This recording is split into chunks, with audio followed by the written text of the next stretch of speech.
Assalamualaikum warahmatullahi wabarakatuh. Anak-anak yang Pak Guru cintai dan wali murid yang Pak Guru banggakan, hari ini kita lanjut lagi pembelajaran via daringnya. Kita akan belajar mapel agama, tepatnya di pelajaran fikih. Untuk fikih di semester 2 ini kita awali dengan membahas belajar tentang sholat Jum'ah. Jadi mungkin kalian sudah pernah ya sholat Jum'ah, atau mungkin ada yang belum pernah, ini sangat kebangetan, atau mungkin pernah tapi tidak sering. Jadi sholat Jum'ah itu sholat yang dilakukan secara berjamaah. Jadi syaratnya harus berjamaah, tidak boleh sendiri-sendiri, dan dilakukan di hari Jum'ah pada waktu zuhur. Jadi mungkin dari kalian sedikit bertanya-tanya, kenapa kok setiap hari Jum'ah itu sholat zuhurnya diganti sholat bareng-bareng, sholat bersama di masjid. Itu karena memang dalam agama Islam sudah mengatur demikian. Pada hari Jum'ah beda dengan hari-hari yang lainnya, karena hari Jum'ah itu sebagai umat Islam menganggapnya Sayyidul Anam, Sayyidul Yaum, okay? Jadi sebagai hari yang paling mulia di antara hari-hari 7 dalam satu minggu.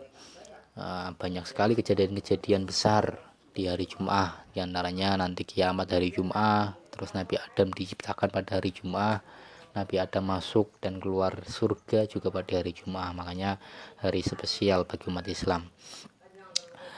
Sholat Jum'ah itu wajib ya bagi orang-orang yang sudah memenuhi syarat. Jadi tidak semuanya harus melaksanakan sholat Jum'ah, hanya bagi orang-orang yang sudah memenuhi atau memiliki syarat-syarat berikut ini, yaitu yang pertama, dia beragama Islam, terus dia orang laki-laki, artinya bagi perempuan tidak wajib melaksanakan sholat Jum'ah. Balik itu ya, ini yang sudah kita pelajari di semester pertama kemarin ya. Tanda-tandanya kalau kalian sudah pernah haid, sudah mimpi basah, terus dan lain sebagainya, tanda-tandanya sudah kemarin semester 1 dibahas. Berarti kalian sudah wajib melaksanakan sholat Jum'ah. Terus merdeka itu kalau zaman dahulu, zaman Nabi itu ada orang yang statusnya budak, tapi ini sudah tidak ada.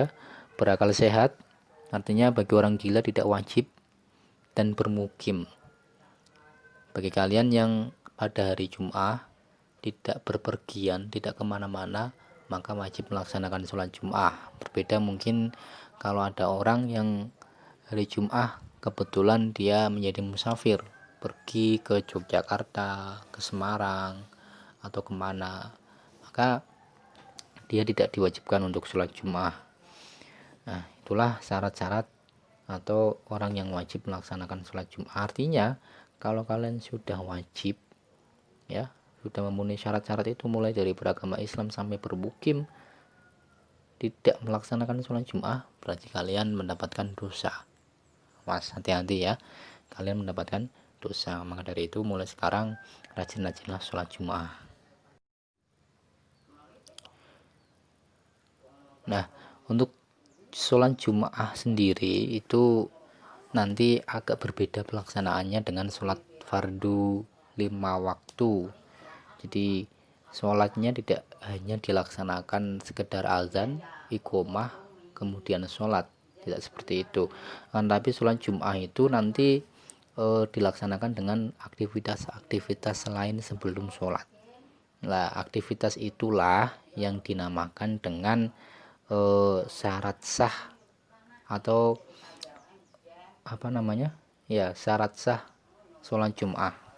Jadi inilah yang harus dilaksanakan dalam sholat Jum'ah. Pertama, khutbah. Jadi sebelum melakukan sholat harus ada khutbah. Terus dilakukan di pemukiman, artinya dilakukan di masjid. Sholat Jum'ah tidak bisa dilakukan di lapangan misalnya ya, dilakukan di tengah hutan dan lain sebagainya, harus di tengah-tengah pemukiman. Kemudian berjamaah minimal 40 orang. Inilah yang berbeda dari sholat-sholat yang lain. Harus minimal 40 orang berjamaah. Dilakukan waktu zuhur.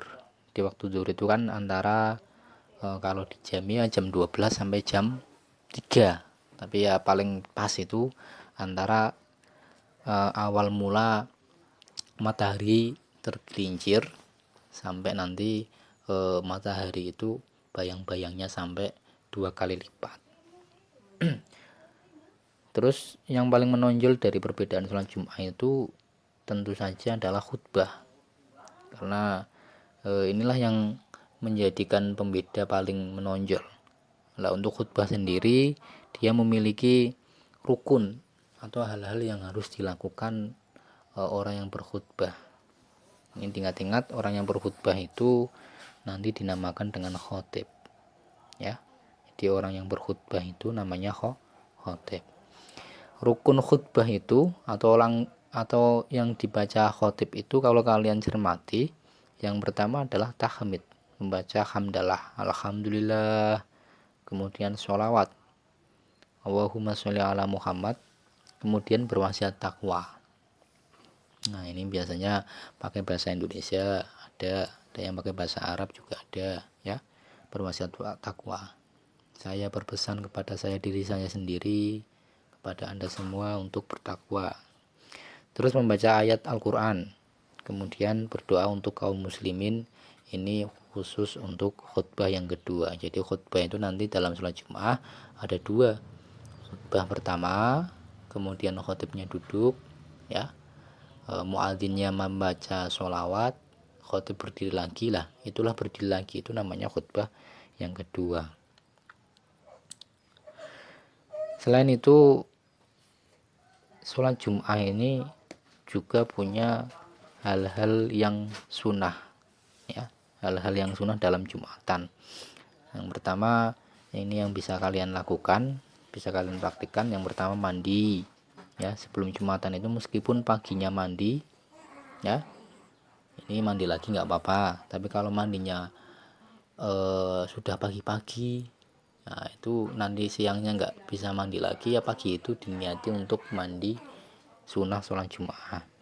Kemudian memakai wangi-wangian, ya, meskipun sudah pakai replika atau apa, dikasih parfum. Memotong kuku, dan 2 kali, dan lain sebagainya, bisa kalian baca di LKS.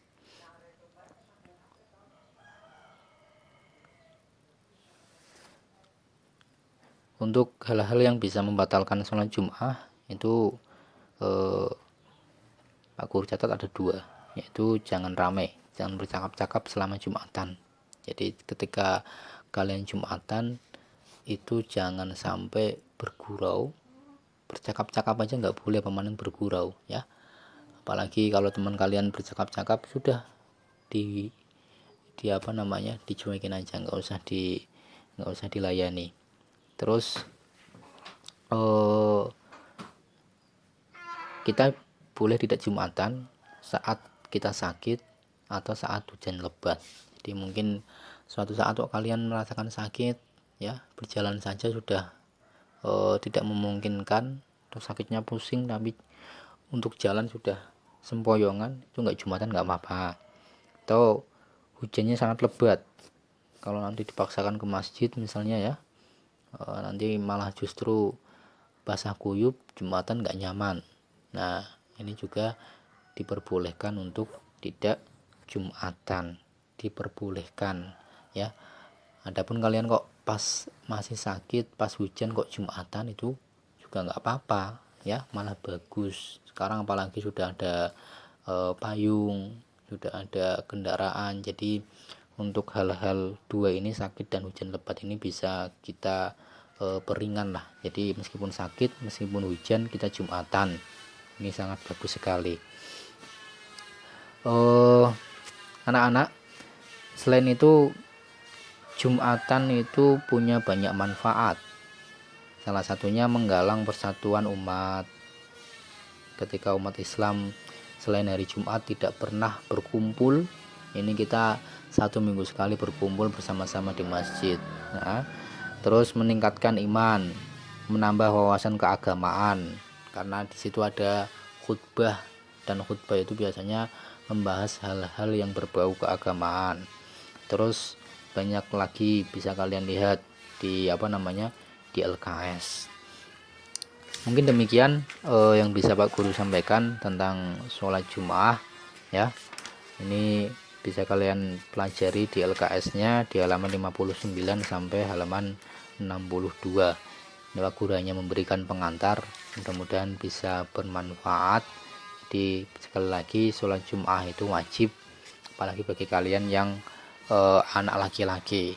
Bagi anak perempuan meskipun tidak wajib, ini bisa kalian buat sebagai pengetahuan ya. Siapa tahu nanti ada teman kalian laki-laki tidak mau Jumatan, bisa kalian beritahu bahwasanya sholat Jumat itu hukumnya wajib, harus dilaksanakan. Demikian, mudah-mudahan kita semua diberikan kesehatan, diberikan kekuatan untuk terus belajar, terus beribadah. Amin amin Allahumma amin. Assalamualaikum warahmatullahi wabarakatuh.